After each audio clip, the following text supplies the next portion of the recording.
नमस्कार, मैं एडवोकेट स्निग्धा राय, legal adviser आपका बहुत बहुत स्वागत करती हूँ आपके अपने चैनल लीगल हेल्पेज में। जैसा कि आप सभी लोग जानते हैं कि भारतीय दंड संहिता आईपीसी इंडियन पीनल कोड की जगह अब भारतीय न्याय संहिता बीएनएस ने ले ली है। भारतीय न्याय संहिता 1 जुलाई 2024 से लागू हो चुकी है और भारतीय दंड संहिता 1860 को समाप्त कर दिया जा चुका है। लेकिन 1 जुलाई 2024 के पहले जो भी केस रजिस्टर हुए थे वह आईपीसी इंडियन पीनल कोड के हिसाब से हुए थे, तो उसका ट्रायल भी सीआरपीसी के अकॉर्डिंग होगा। लेकिन 1 जुलाई 2024 के बाद में जो भी केस रजिस्टर हुए हैं वह भारतीय न्याय संहिता 2023 के हिसाब से हुए हैं, तो भारतीय नागरिक सुरक्षा के अकॉर्डिंग ही उनका ट्रायल किया जाएगा। अब भारतीय साक्ष्य अधिनियम जो है उसी के तहत इसमें साक्ष्य लिए जाएंगे। तो जो भी स्टूडेंट है उनके लिए जो जुडिशियल सर्विसेज के एग्जाम है वह भी भारतीय न्याय संहिता 2023 के हिसाब से ही होनी है। और इसके अलावा जो भी एडवोकेट्स हैं वे भी भारतीय दंड संहिता की जगह भारतीय न्याय संहिता के हिसाब से ही उन्हें स्टडी करनी है। इसलिए मेरे द्वारा ये वीडियो आपके लिए लाया गया है, बनाया गया है। तो इसलिए आज के वीडियो में हम पढ़ेंगे भारतीय न्याय संहिता 2023 की धारा 1 के बारे में। वैसे तो मैं आपको बता दूं कि जितना मुश्किल भारतीय दंड संहिता को भुलाना है उससे कहीं ज़्यादा कम भारतीय न्याय संहिता को याद रखना है। तो इसलिए आज का वीडियो का जो मेरा यह सेशन है भारतीय न्याय संहिता आपके लिए मैं लेकर आई हूँ, ताकि आपको इसमें लिखी हुई सारी धाराएं आसानी से समझ में आ जाए। तो सबसे पहले हम इसमें बात करते हैं भारतीय न्याय संहिता के संक्षिप्त शीर्षक, विस्तार और प्रारंभ की। इस अधिनियम को भारतीय न्याय संहिता 2023 कहा जा सकेगा। यह संहिता तब लागू होगी जब केंद्र सरकार आधिकारिक राजपत्र में अधिसूचना जारी करेगा। केंद्र सरकार संहिता के विभिन्न प्रावधानों के लिए अलग अलग तारीखें निर्धारित कर सकती है, यानी कुछ प्रावधान तो जल्दी लागू हो सकते हैं और कुछ बाद में। लेकिन यह तो लागू हो चुकी है, तो इसका मतलब यह है कि जब यह कानून नहीं था तब यह पॉइंट इसमें जोड़ा गया था। तो अब हम समझते हैं पॉइंट 3 में क्या लिखा गया है। पॉइंट 3 क्या कहता है? प्रत्येक व्यक्ति इस संहिता के तहत दंड के लिए उत्तरदायी होगा, न कि अन्यथा इनके प्रावधानों के विपरीत प्रत्येक कार्य या चूक के लिए जिसके लिए वह भारत में उत्तरदायी होगा। इसका मतलब यह है कि यह संहिता दंड के बारे में प्रावधान करती है। इस संहिता के तहत हर व्यक्ति जो इस प्रावधान का उल्लंघन करता है वह दंड के लिए स्वयं उत्तरदायी होगा। इसका मतलब यह है कि अगर कोई व्यक्ति भारत में रहते हुए इस संहिता के प्रावधानों का उल्लंघन करता है तो उसे दंडित किया जा सकता है। यह सुनिश्चित करता है कि लोग इस संहिता के नियमों का पालन करें और इसके प्रावधानों का उल्लंघन न करें।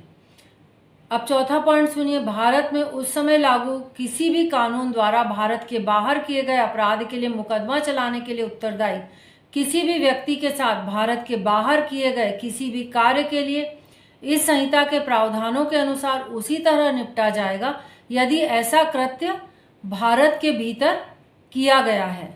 इसका अर्थ यह है कि यह संहिता जो है मुकदमा चलाने के बारे में है कि भारत के बाहर यदि कोई अपराध हुआ है तो उसके लिए भी भारत के अंदर ही मुकदमा चलाया जा सकता है। भारत के बाहर जो अपराध हुए हैं उसके लिए भी अपराध करने वाले व्यक्ति के साथ भारत में किए गए अपराध की तरह ही व्यवहार किया जाएगा, यानी भारत के बाहर हुए अपराध को भारत के नियमों के अनुसार ही मुकदमा चलाया जाएगा। अब पांचवा पॉइंट क्या कहता है ये सुनिए। इसे हम समझते हैं। संहिता के उपबंध में जो भारत के बाहर या परे किसी भी स्थान पर भारत के नागरिक के द्वारा भारत के रजिस्ट्रीकृत किसी पोत या विमान पर, चाहे वह कहीं भी हो, किसी भी व्यक्ति के द्वारा कोई भी व्यक्ति भारत में स्थित किसी कंप्यूटर संसाधन को लक्ष्य बनाकर भारत के बाहर या किसी स्थान पर किसी व्यक्ति के द्वारा किए गए अपराध को भी ये संहिता लागू होगी। ये संहिता उस पर भी लागू होगी। यह संहिता प्रावधानों के बारे में बताती है कि भारत के बाहर भी यह भारतीय जो नागरिक हैं उनके ऊपर ये संहिता लागू होगी। भारत में पंजीकृत किसी भी जहाज, विमान या किसी भी व्यक्ति पर, चाहे वह जहाज में हो या विमान में कहीं भी हो, या भारत के बाहर किसी भी स्थान पर कोई भी व्यक्ति अगर भारत में स्थित कंप्यूटर संसाधनों को निशाना बनाकर अपराध कर रहा है तो उस व्यक्ति पर यह लागू होगी। अर्थात यह साइबर अपराधों को रोकने और नियंत्रित करने के लिए बनाई गई है। अब इसमें समझने लायक यह है कि हर जगह व्यक्ति लिखा हुआ है, कहीं भी नागरिक नहीं लिखा गया है। नागरिक को लिखा जाता तो यह भारत का नागरिक होता, लेकिन इसमें व्यक्ति लिखा गया है, तो इसका मतलब यह हुआ है कि यह कहीं भी व्यक्ति हो सकता है, लेकिन नागरिक भारत का होना चाहिए। तो स्पष्टीकरण सुनिए, इसमें दिया गया है इस अध्याय में। इस धारा में अपराध शब्द में भारत के बाहर किया गया प्रत्येक कार्य शामिल है। यदि वह भारत में किया जाता तो भी वह दोषी होता। अब इसको उदाहरण से समझिए। जैसे ए भारत का नागरिक है और भारत के बाहर किसी स्थान पर हत्या करता है और उस पर भारत के किसी भी स्थान पर जहां वह पाया जा सकता है हत्या का मुकदमा चलाया जा सकता है और उस व्यक्ति को हत्या का दोषी माना जा सकता है। आपको इसको समझने के लिए इस प्रकार भी आप समझ सकते हैं, जैसे कोई व्यक्ति भारत का है और उसने भारत के बाहर जाकर किसी की हत्या की है और वह भारत में पाया गया, मतलब वह भारत में पकड़ा गया है और वहाँ पर उसके लिए हत्या के लिए मुकदमा चलाया गया है, लेकिन शर्त यह है कि उस व्यक्ति को भारत का नागरिक होना जरूरी है। अब हम धारा 1 के सबसेक्शन 6 की बात करते हैं, जिसमें यह बताया गया है कि यह संहिता कहाँ लागू नहीं होगी। तो इस संहिता में जो है कुछ भी भारत सरकार की सेना के अधिकारियों, सैनिकों, नाविकों या वायु सैनिकों के विद्रोह या परित्याग को दंडित करने के लिए किसी अधिनियम के प्रावधानों या किसी विशेष या स्थानीय कानूनों को यह प्रभावित नहीं करेगी।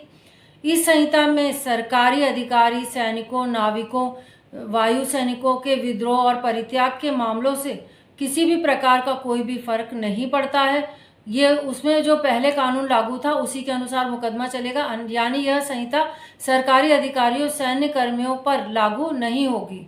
आज के वीडियो में बस इतना ही। अब अगले वीडियो में मैं भारतीय न्याय संहिता की धारा 2 के बारे में बताऊंगी। यदि आप भारतीय न्याय संहिता के बारे में जानना चाहते हैं तो आप मेरे चैनल को सब्सक्राइब कर लीजिए और साथ में बेल आइकॉन को प्रेस कर लीजिए ताकि मेरे आगे आने वाले वीडियोज़ के नोटिफिकेशन आपको आसानी से देखने के लिए मिल सकें। जय हिंद, जय भारत।